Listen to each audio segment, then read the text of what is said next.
Более того, либертарианец в случае нашей истории, то есть войны с Россией, он, в отличие от представителей любой другой идеологии, и в отличие от политика, а мы не политики, мы антиполитики, заинтересован системно в распаде России. А полномочия даны максимальные командирам на поле боя, то есть тем, кто непосредственно, так сказать, находится в столкновении с противником. И когда у вас система децентрализованная, то, допустим, тот же командир, значит, на поле боя, он не спрашивает, там, он знает, что ему нужны дроны, он их ищет, покупает, он собирает, значит, волонтеров там, и так далее, и так далее, и так далее. Поскольку у него нет, например, там, достаточного количества артиллерии там, и так далее, он решает это вот таким.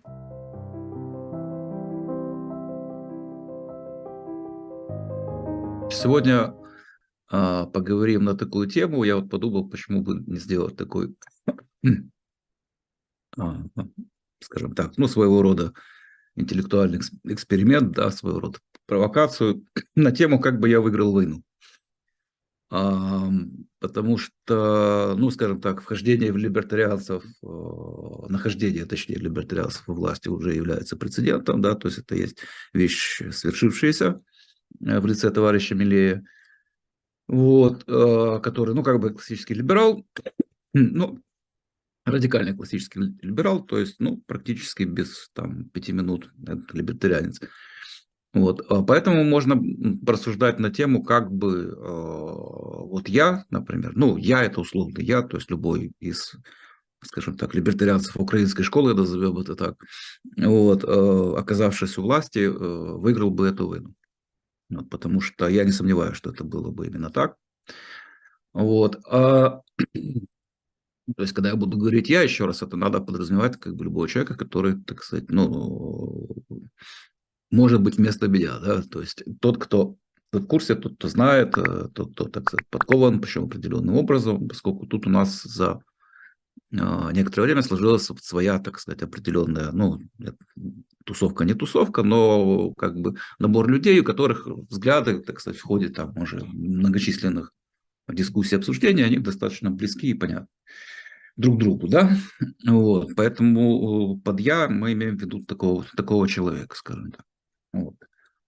А, я когда подумал просто на эту тему, ну, видя, как товарищи нынешние у власти проигрывают сейчас как бы с катастрофическим счетом, вот, и ведут нас всех до Цугундера, то, ну, просто стоит поразмыслить о том, а как бы, допустим, а вот что бы ты сделал, там, вот такая жизнь. Вот давайте представим, что вот я оказался, да, например, на месте нынешнего президента в 2019 году, то есть полностью в его ситуации, да, то есть имея там 75% голосов, непонятно откуда взявшихся, вот, в моем случае. Ну, будем считать, что вот что-то там такое случилось, вот они проголосовали за такого, как я, а потом и монобольшинство в парламенте.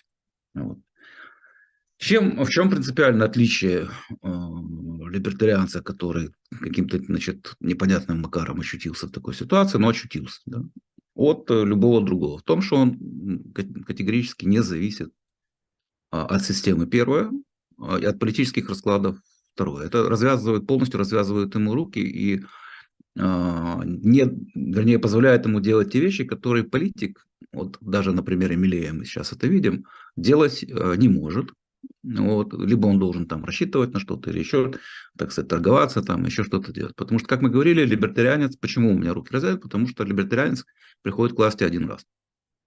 То есть представим, вот, что мы пришли, да, и мы реализуем вот свой план, вот этот вот план Б, вот, который состоит в том, что суть его в итоге состоит в том, что мы сворачиваем государство, сначала там обрезаем все, что можем, потом сворачиваем его, корпоратизируем, и оно у нас до своего как бы исчезновения выступает в роли такой корпорации, которая продает свои какие-то там услуги, вот, скажем так, ну, в данном случае в добровольно-принудительном порядке, да, то есть мы совмещаем два абсолютно разорванных сегодня процессов, процесс налогообложения в широком смысле слова с политическим процессом. Сейчас они идут параллельно друг другу, никак не связаны. Вот, хотя в умах людей они как бы являются одним и тем же, на самом деле нет. То есть задача связать их и сделать получение доходов, так сказать, вот этим самым государством полностью зависимым от голосования избирателей. То есть без голосования нет вообще никакого дохода вообще нет. И доход этот, как мы знаем, реализуется в виде подушного налога или там взноса, как хотите его там называйте. То есть фиксированной суммы в денежном выражении, никаких процентов, ни от каких доходов, ни от операций, ни от чего. Вот, а именно фиксированная сумма денежного выражения, которую человек платит раз в год. Да? И, собственно говоря, за эту сумму происходит каждый год голосование. Вот к этой системе мы стремимся. К этой системе мы стремимся, это есть как бы конец политических всяких действий, то есть когда мы такой системы достигаем, то есть мы уходим, оно дальше там само работает, и либо если люди действительно идиоты поголовно, то они возвращаются обратно постепенно, так сказать, государство, но у нас все стимулы работают на то, чтобы этого не случилось, потому что стимулы в виде своего кармана, да, то есть поскольку человек знает, сколько он платит, то, так сказать, и он знает, что от результатов его голосования зависит от того, сколько он заплатит, значит, этим людям, вот, то весь дискурс уходит в поле, скажем так, более реалистичных вещей, чем это есть сейчас. Сейчас говорят о чем угодно, только не об этом, да, то есть вот. Таким образом, ну, мы возвращаем это все в реальность, и имея стимул всегда платить меньше. Вот. И с одной стороны, с другой стороны, у людей, которые в этой корпорации, у них всегда стимул избавиться от неэффективных, так сказать, элементов этой корпорации, продать их, приватизировать и так далее, потому что людям трудно объяснить, а почему мы должны за это каждый год платить. Да, то есть какие-нибудь там Укрспирт какой-нибудь, там, например, да, или там какие-нибудь масса этих контор, вот, полный перечень, наверное, вы не найдете, его нет. Вот, никто не знает, сколько их на самом деле. Вот. То есть к этой цели мы стремимся. Но более того, либертарианец в случае нашей истории, то есть войны с Россией, он, в отличие от представителей любой другой идеологии, и в отличие от политика, а мы не политики, мы антиполитики, заинтересован системно в распаде России. Потому что существование России вот в этом огромном ее, так сказать, варианте является чуть ли не единственной причиной для легитимности украинского государства. Потому что украинское государство, это как пророчество, значит, Гарри Поттера, да, вот пока жив один, значит, другому не жить. Вот, то есть это всегдашняя угроза, даже если оно там кволое, там, болезненное и так далее, но вот пока оно в таком виде, это всегдашняя угроза, всегдашний риск, и, следовательно, повод раскручивать здесь, с одной стороны, движение в Евросоюз и прочие, значит, бюрократические конторки, вот. А с другой стороны, так сказать, раздувать здесь истерию, как бы, и требовать больше власти, потому что вот же он Путин, там не Путин, там Навальный, не знаю, кто угодно. Значит, вот, ну, короче говоря, вот он есть, и он завтра нападет. Вот. А если его нет, если это все имеет вид, так сказать, нормального там какого-то московского царства, там Новгородской республики, там и прочего, и отдельно существующих там разных там уже мусульманских образований, Сибири, Дальнего Востока, Урала и так далее, то всей этой основы для попыток получить легитимность на этом нет больше. Соответственно, нет повода двигаться в разные Евросоюзы и прочие НАТО. Вот, и, соответственно, возникает возможность, во-первых, ну, как бы снижается вся эта полемическая, скажем так, нагрузка, да, возможность для этатистов использовать это в своих целях. Вот. А во-вторых, возникает возможность уже наконец-то заняться самими собой. Вот, поэтому, оказавшись в ситуации, как бы в 2019 году, в которой оказался президент Зеленский, либертарианский президент, конечно же, одной из главных своих задач ставил бы войну с Россией, ожидаемую. И у него, в отличие от любого другого, там Порошенко, Шмарошенко, там, кого угодно, были бы реальные стимулы делать это. Делать это. То есть готовиться к такой войне. Но понятно, что как бы, мы же не знаем, будет она, не будет. То есть мы в 2019 году находимся. Но уже на тот момент известны очевидные проблемы, с которыми мы столкнемся. Прежде всего, конечно, это состояние украинской армии. Да, то есть здесь необходима была бы жесткая ревизия, несколько учений. Вот, то есть до всякой войны этот президент знал бы следующее, вот как я, да, он знал бы, что это армия полусовковая, то есть практически совковая. Вот, учения нужны были бы для того, чтобы на земле увидеть, где вот эти все слабые звенья, а мы их сейчас видим, то есть это вот звено снабжения логистики и, так сказать, производства и так далее, значит, разработок вооружений. Это разные истории, понятное дело, но то есть это уже разработка и производство, это уже не армия, это оборонная промышленность, но мы все рассматриваем сейчас в комплексе. Вот, то есть началось бы по результатам этих всех ревизий, учений и так далее радикальное сокращение вот этого всего среднего звена. Потому что до войны, опять-таки, понятно, что было бы и известно хорошо. Вот, и если бы это был, допустим, я, так не особенно, поскольку я к этому всему имел непосредственное отношение. Вот, что вот эти все люди, начиная там от комбрига, условно говоря, и выше, они все нуждаются в замене, они нуждаются в том, чтобы их полномочия были изменены, либо вообще сокращены. Вот. Под большим вопросом было бы существование такой организации, как Генштаб, поскольку это фактически госплан, да, только военный. Вот. Для чего? Потому что для того, чтобы создать максимальные стимулы, воевать максимально эффективно, то есть минимальным количеством людей, вот, максимальным количеством техники, вот, и так далее, и так далее, и так далее. Да? То есть воевать умением, а не числом. Потому что понятно, что Россия превосходит несколько раз по вот этому самому мобилизационному ресурсу и людей. Вот так как сейчас они воюют, это было понятно сразу, да, что так вот, как сейчас воюет украинское государство, воевать нельзя. И нужно до войны было бы сделать все, чтобы такой сценарий и в случае войны, да, никогда бы не случился. То есть для этого была бы проведена реформа, а полномочия даны максимальные командирам на поле боя, то есть тем, кто непосредственно, так сказать, находится в столкновении с противником. То есть они являются основой для рекрутинга, для покупки и приобретения любым другим путем, там, снарядов, амуниции, там, патронов и так далее.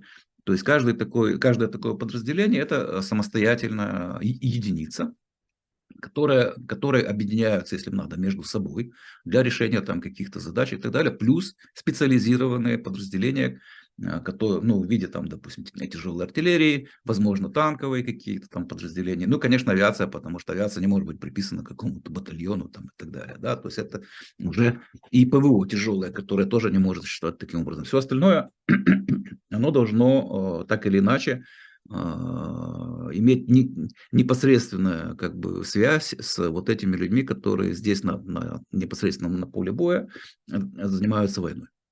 Вот. И эти люди, то есть подразделения эти должны быть самостоятельны, у них должны быть свои счета. Вот. Они должны иметь возможность получать деньги непосредственно на себя, минуя всякие Минобороны, Шминобороны. Они являются заказчиками, так сказать. И, ну, понятно, что где-то может быть какой-то агрегатор, но это может быть частная компания, например, да, которая собирает эти все заказы, там реализует, покупает где-то и так далее, и так далее, и так далее. Вот. Они являются заказчиками вооружения, и они же являются рекрутерами, значит, своего личного состава. Вот. И понятно, что в такой ситуации командир никогда не будет делать то, что он делает сегодня, да, то есть не будет этих людей, отловленных там по кустам и посаженных в окоп, значит, с саперной лопаткой, только ради того, чтобы они там сидели, чтобы по ним москали там стреляли, пока значит, там что-то такое происходит. Вот, война была бы в этом случае другой, да, то есть, я опять-таки, никто не дает гарантии там победы и так далее, но она была бы точно другой. Вот. А дальше, второй вариант, второе направление чисто военное – это тероборона. То есть, но тероборона ни в коем случае не подчинялась бы и никак не входила бы ни в какие военные структуры. То есть не было бы возможности, вот как сейчас, да, взяли тероборону там, с какого-то Мукачева и хрясь и перебросили ее там в какой-нибудь там этот самый Авдеевку. Нет, нет, такого нет. То есть это самостоятельно, это франшиза, да, которую вы можете, значит, купить, там взять. Вот. Вы должны соответствовать определенным требованиям, как Макдональдс, да, значит, для того, чтобы вас считали теробороной, и вы имели там свои определенные плюшки с этого. Вот. И, соответственно, в одном населенном пункте может быть несколько таких тероборон. Понятно, да? То есть, что тоже очень важно. Чтобы не было вот это, я начальник здесь. То есть, это не должно быть привязано все к, хотя это называется тероборона, но именно к территории, к административным каким-то вещам это привязано быть не должно. Вот, поэтому эти люди должны тренироваться, то есть если ты там записался в тероборону, то ты должен опять-таки соответствовать каким-то критериям, иначе тебя оттуда выпишут. Вот, то есть ты должен там регулярно тренироваться, там уметь стрелять, бегать, там вот это вот все, то есть знать свой маневр, грубо говоря, знать, куда тебе прийти. Соответственно, у нас свободная продажа оружия, вот, там вплоть до легкой артиллерии, то есть там гранатомет и миномет, то есть нет проблемы купить там и держать у себя дома. Вот, если ты, значит, тероборона там и так далее. Вот, то есть мы как бы делим таким образом задачи обороны на два уровня. То есть у нас есть люди вооруженные, которые сидят по населенным пунктам или там по каким-то там укрепленным районам в виде значит, этих тероборонцев. И есть, собственно, мобильные, скорее всего, ударные уже подразделения, ну, профессиональных и полупрофессиональных вооруженных сил Украины. Да? Вот, которые в виде, значит, там различных мотострелковых, скажем так, да, назовем это так, вот, подразделений специализированных, там, танковых, значит, тяжелоартиллерийских, авиационных и так далее, и так далее, и так далее. Вот. Это то, что касается вот этих вот всех реформ. Значит, ну, понятно, что никакой бы балаклавы никто бы не взрывал, да, то есть этого мы бы не допустили бы, конечно, никаких бы там уничтожений там складов там и всего прочего, то, что было. Вот. Думаю, что тут же сразу бы начали бы разговор насчет Приднестровья, либо его присоединения к Украине, там, либо там, оккупации. В случае войны его нужно было бы оккупировать тут же немедленно, невзирая, ну, опять-таки, это легче сделать либертарианцу, потому что ему плевать на разные международные и прочие вот эти вот все штуки. Вот. Там уже договориться с Молдовой там, и так далее. То есть это дело техники, дело желания на самом деле, а не какая-то неразрешимая какая-то проблема. Да?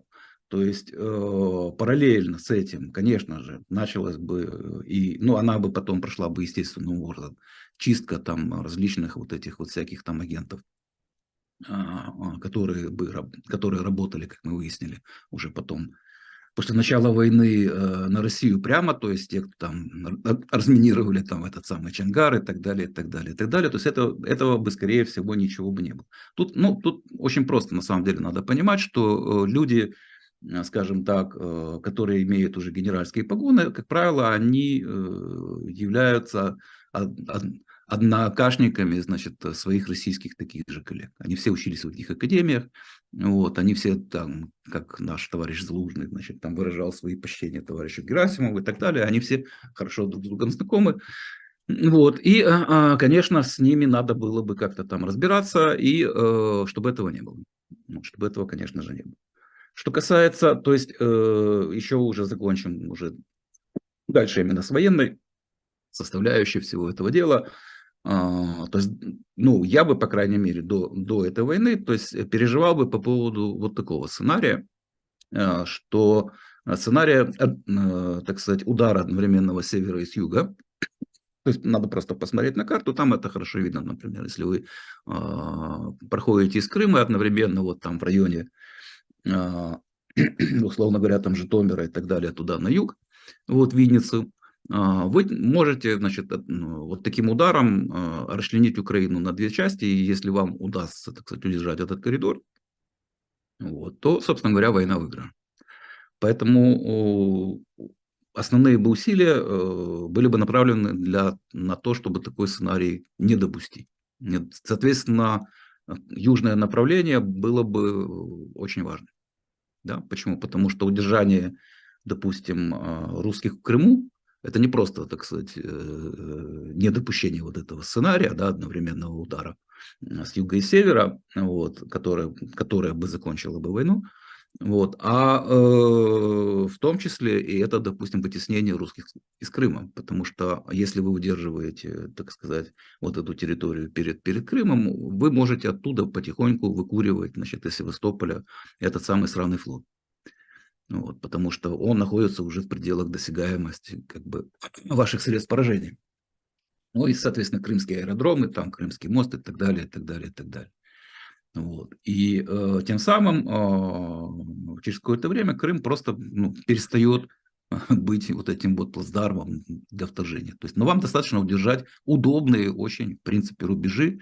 Они, единственный их как бы минус, это то, что в плане местности они достаточно уязвимы для атак с воздуха. Вот, то есть, но это тоже вопрос решаемый, вот, я думаю, но внимание было бы приковано максимально к этому направлению. И к северному, соответственно, при начале вторжения там 90%, что они бы из Крыма не вылезли. Вот, потому что хорошо укрепившись там, собственно говоря, им надо было бы десантики там высаживать, а это всегда гемор. То есть это всегда гемор, это всегда риск очень большой. При десантах всяких там потери большие, в том числе и техники, ведь в этих самых сраных десантных кораблях там и прочее, прочее, прочее. Вот. А еще, не дай боже, там воздушный десант, это вообще половина, значит, там гибнет на месте. Вот. То есть им надо было бы прибегать к каким-то хитромудрым, значит, решениям этой проблемы, вместо того, что они привыкли делать, как мы видим и делают вот сейчас, то есть тупо атака в лоб.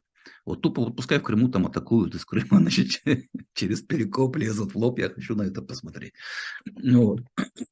Поэтому этот вопрос был бы с точки зрения военного планирования одним из основных. Да? То есть не допустить сценария ударов. Ну и, соответственно, на севере. Вот. Понятно, что строились бы укрепления там везде, где только можно, и так далее, и так далее, и так далее.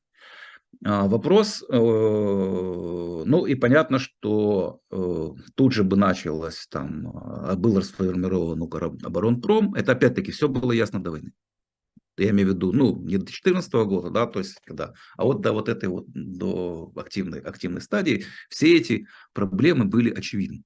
Да, и либертарианец, поскольку ему надо ехать, а не шашечки, да, то есть, собственно говоря, чем отличается либертарианство вот от любой политики, как мы сейчас видим, от любой другой, что, как в том анекдоте, вам шашечки или ехать, так вот, всем политикам шашечки, да, а либертарианцу ехать.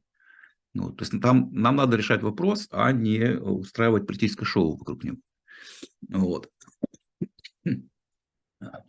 Поэтому, конечно же, Укроборонпром был бы разогнан, да, то есть все ограничения на производство оружия, которые там есть по прибыли там, и так далее, были бы сняты, максимально бы заманивались бы сюда другие производители какие-то, вот, максимально бы работали бы наши, вот из того, что может быть, вот, и так далее, и так далее, и так далее, и так далее.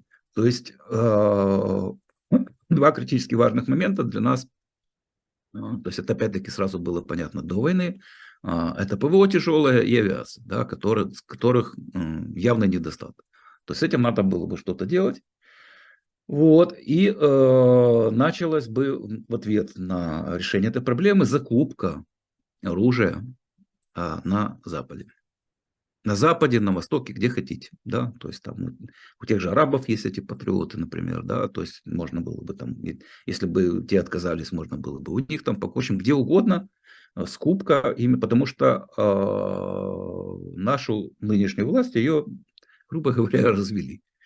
Ее развели на теме «дайте нам оружие», да, и мы ну, понятно, что они сами были рады разводиться, вот, потому что это им там развязывает руки в других коррупционных, да, каких-то моментах.